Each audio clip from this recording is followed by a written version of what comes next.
Terapi berpikir positif. Apa itu berpikir positif? Dalam buku, Terapi Berpikir Positif, karangan Dr. Ibrahim El-Fiqi, berpikir positif adalah biarkan mukjizat dalam diri Anda melesat agar hidup lebih sukses dan lebih bahagia. Anda adalah apa yang Anda pikirkan. Sebuah kapal tidak akan tenggelam karena air di sekitarnya. Kapal akan tenggelam karena air di dalamnya. Seringkali orang menyalahkan keadaan yang ada di sekitarnya ketika tidak mendapatkan apa yang diinginkannya. Lingkungan negatif disalahkan karena memengaruhi mereka jadi orang negatif. Pemikiran kita mempengaruhi tindakan-tindakan kita. Tindakan-tindakan kita mempengaruhi prestasi kita. Prestasi kita sangat berperan dalam seberapa sukses serta bahagia masa depan kita nantinya. Berhati-hatilah dalam apa yang Anda masukkan ke dalam pikiran Anda, karena hal itu akan mempengaruhi tindakan-tindakan Anda yang akan mempengaruhi masa depan Anda. Itulah yang dinamakan kekuatan pikiran.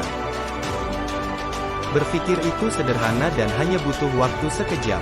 Namun ia memiliki proses yang kuat dari sumber pemikiran, yang mana sumber tersebut memberikan kekuatan yang luar biasa pada proses berpikir dan menjadi referensi bagi akal yang digunakan setiap orang, entah kita sadari atau tidak. Sumber pemikiran tersebut ada 7 sumber. Yang pertama, orang tua. Proses berpikir yang pertama kita dapatkan dari orang tua. Dari orang tua kita belajar tentang kata-kata, ekspresi wajah, gerakan tubuh, perilaku, norma, keyakinan agama, prinsip, dan nilai-nilai luhur. Itulah proses berpikir yang pertama di dunia ini, yang kemudian mengakar dalam diri, lalu menjadi referensi utama dalam berinteraksi dengan diri sendiri atau dengan dunia luar. Yang kedua, yaitu keluarga. Setelah orang tua, kita melihat dunia lain, yaitu keluarga.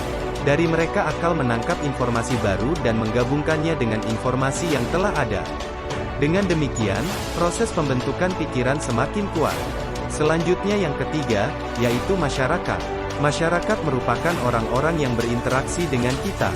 Akal terus mengikat informasi yang didapat dari luar dan disatukan dengan informasi yang sudah tersimpan di alam bawah sadar. Dengan begitu, proses pembentukan pikiran semakin kuat. Yang keempat, yaitu sekolah. Lingkungan sekolah merupakan ucapan, perilaku dan sikap para guru atau pengelola sekolah. Karena sekolah memiliki pengaruh yang cukup besar dalam proses pembelajaran, maka kita akan mudah meniru apa yang ada di sekolah, baik yang positif maupun negatif. Semua itu memperkaya proses pembentukan pola pikir yang sudah ada sehingga menjadi semakin kuat di alam bawah sadar. Yang kelima, yaitu teman. Berteman merupakan aktualisasi diri pertama dalam kehidupan karena kita sendiri yang menentukan pilihan, tanpa pengaruh orang tua. Selain itu, teman adalah bukti kebebasan dan bukti penerimaan masyarakat. Sangat mungkin kita belajar perilaku negatif dari teman, seperti merokok, mengonsumsi narkoba, alkohol, dan bolos sekolah. Semua itu ikut mempengaruhi proses pembentukan pikiran kita. Yang keenam, yaitu media massa. Sebuah pusat kajian psikologi dan fisiologi di New Zealand memaparkan bahwa lebih dari 60% kondisi menyedihkan disebabkan oleh media massa yang menyebarkan hal-hal negatif. Media massa memiliki peranan penting dalam membangun pikiran kita yang akan dibawa ke arah positif atau negatif. Selain dari sumber eksternal, sumber pemikiran juga ada yang berasal dari internal, yaitu diri sendiri. Sekian sumber eksternal turut memperkuat terbentuknya pikiran. Pikiran itu kemudian membentuk keyakinan dan prinsip yang kuat.